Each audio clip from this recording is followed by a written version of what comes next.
je laisse tout de suite la parole à Fanny Bénard pour nous parler budget participatif. Merci Monsieur le maire, ça fonctionne. Comme vous le savez tous, le budget participatif permet aux citoyens et citoyennes de Paris de décider du financement d'un certain nombre de projets, et des associations participent à aider, et là notamment dans le cadre de cette délibération, à aider à la construction des projets et au dépôt des projets, notamment dans les quartiers populaires. La délibération vous propose ici de subventionner en particulier 2 associations qui agissent dans le 18e arrondissement, projet 19, plutôt spécifiquement sur la porte Montmartre, et qui s'engage à accompagner la promotion des projets au moment du vote qui aura lieu en juin 2021, et l'association Asteria, qui est basée dans notre arrondissement et qui propose de promouvoir à la fois le dispositif dans ses activités au quotidien, mais aussi d'accompagner les habitants dans la construction et le dépôt des projets pour le budget participatif qui à nouveau sera voté en 2021, notamment pour les quartiers Blémont et les quartiers Goutte d'Or. Merci beaucoup. Sur cette délibération, pas de demande de... Oui, Monsieur Granier. Sans remettre en cause l'intérêt, merci Monsieur le maire, sans remettre en cause l'intérêt ce soir des budgets participatifs, juste s'interroger sur l'engouement de financer des associations pour qu'elles-mêmes fassent la promotion des budgets participatifs, pour même inciter les habitants à le faire, etc. etc. On est dans... On parlait d'économie tout à l'heure, peut-être là. On en tient quelques-unes. Et en général, quand on propose des réorientations budgétaires, elles sont toujours, comme ce matin Madame Nati l'a fait, associées d'économies proposées. Je ne suis pas sûr qu'on soit exactement dans les mêmes ampleurs. Reste que la participation, comme la démocratie, ça a un coût. Fanny Bénard, peut-être quelques éléments supplémentaires ? L'objectif n'est pas d'avoir des coûts en plus, mais bien d'accompagner justement le processus démocratique qui prend du temps et qui...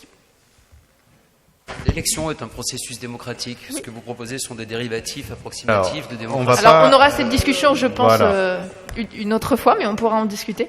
L'objectif ici est de permettre la participation du plus grand nombre à ce budget participatif qui pourrait être rediscuté dans ses modalités dans la suite de la mandature, mais qui en tout cas nécessite que chacun puisse participer.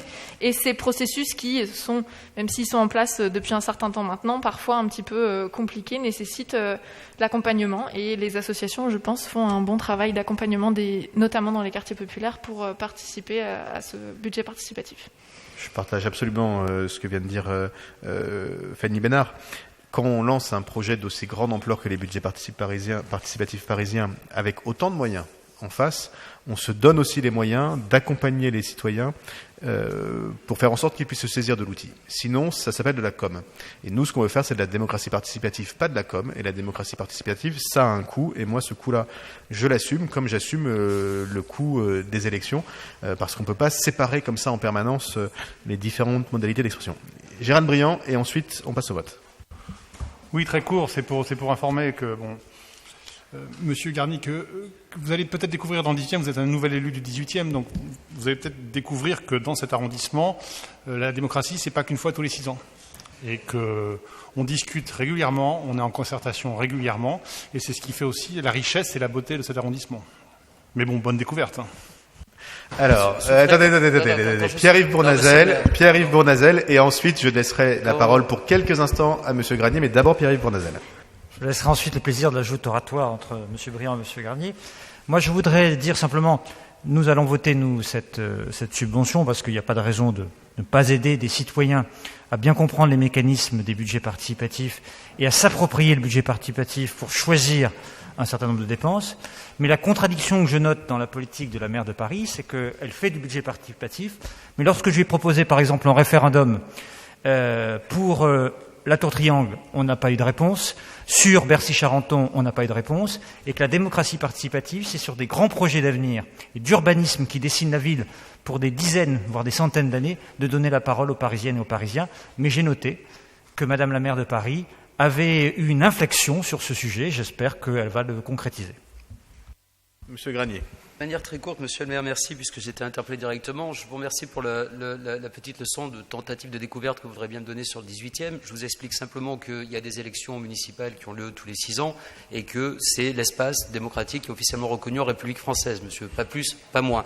Quant à vos objets de concertation, nous aurons l'occasion d'en parler pour votre vœu sur la gare du Nord et nous verrons toute la valeur que la concertation a eue d'ailleurs sur le cas spécifique de la gare du Nord. Je ne manquerai pas de vous le repréciser tout à l'heure. Moi, je vais essayer de tirer une leçon de ces 12 dernières années que j'ai passées autour de cette table. Il y a cette tentation permanente d'opposer les modèles. Et la réalité de la vie municipale, c'est que tout ça, c'est des additions. Moi, je suis candidat aux élections municipales. C'est la 3e fois que j'ai été candidat aux élections municipales, la 3e fois que j'ai été élu dans la majorité de cet arrondissement. Et donc, je reconnais absolument le rôle central de la démocratie représentative. Ça m'empêche pas de porter avec beaucoup d'ambition l'idée que la parole des citoyens ne s'arrête pas à cette élection-là. Et notamment sur les budgets participatifs, le mécanisme qu'on a mis en place, il a permis de donner plus souvent la parole aux habitants sur d'autres projets.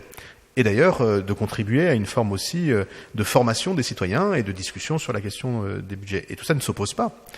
De la même façon que les budgets participatifs ne s'opposent pas à la concertation sur tel ou tel projet. Moi, j'ai une pratique assez différente du référendum. C'est un outil, quand on doit répondre oui ou non, en général, dans la vie municipale, c'est compliqué. Donc le oui ou le non est pas si riche que ça. Mais par contre, l'idée qu'on puisse débattre, bien sûr, et de construire ensemble, bien sûr. Quand après il faut simplifier ces débats, c'est toujours plus compliqué. Mais en attendant, il faut qu'on soutienne ces associations parce que c'est aussi comme ça que des projets voient le jour. Et si vous regardez avec attention les votes des précédents budgets participatifs, vous constaterez que les projets dont la présentation a été accompagnée ont souvent été mieux compris par les citoyens et régulièrement votés aussi parce que finalement l'objet qui était présenté au vote était plus abouti et c'est l'objectif de cette délibération que je soumets à nos suffrages. La DDC 13 qui est pour, qui est contre, qui s'abstient, elle est adoptée et je vous en remercie.